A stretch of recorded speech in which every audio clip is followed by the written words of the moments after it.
régime néocolonial vassal du Bénin a fait arrêter 5 Nigérians de manière illégale. La famille.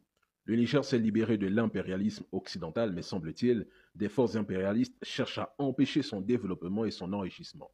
Ce que fait le président Talon n'a rien à voir avec des sautes d'humeur, non.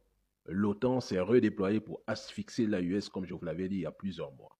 Ils vont utiliser des personnes comme le président Talon et bien d'autres pour mener à bien leurs opérations dans le Sahel et même dans toute l'Afrique. Mais regardez le scénario.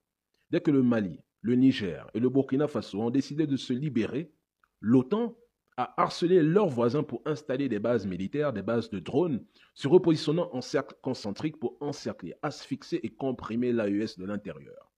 L'OTAN veut empêcher le Niger de profiter de cette manne pétrolière et cherche à punir le Niger de cet affront. C'est pour cela qu'ils font tout pour créer des zones d'insécurité au niveau des frontières Bénin-Niger.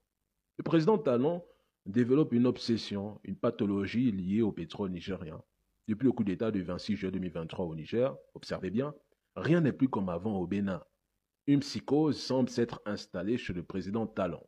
Comment comprendre que celui qui prétend vouloir la normalisation de la situation contribue en même temps à sa détérioration? Il agit comme un virus implanté dans un système. C'est le même homme qui empêche l'alternance au Bénin. Il a verrouillé le système électoral et même s'il ne se représente pas, il compte imposer une marionnette à la tête de l'État.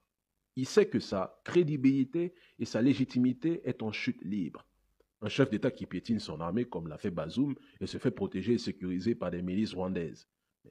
La famille, vous attendez à quoi au juste? Le Niger nous a présenté le dossier et l'accord est clair.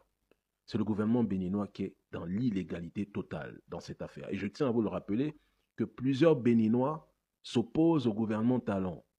Il n'y a qu'une minorité de profito-situationnistes qui supportent encore à l'heure actuelle le président Patrice Talon. Et je n'ai qu'une seule chose à dire, que l'AES fasse extrêmement attention.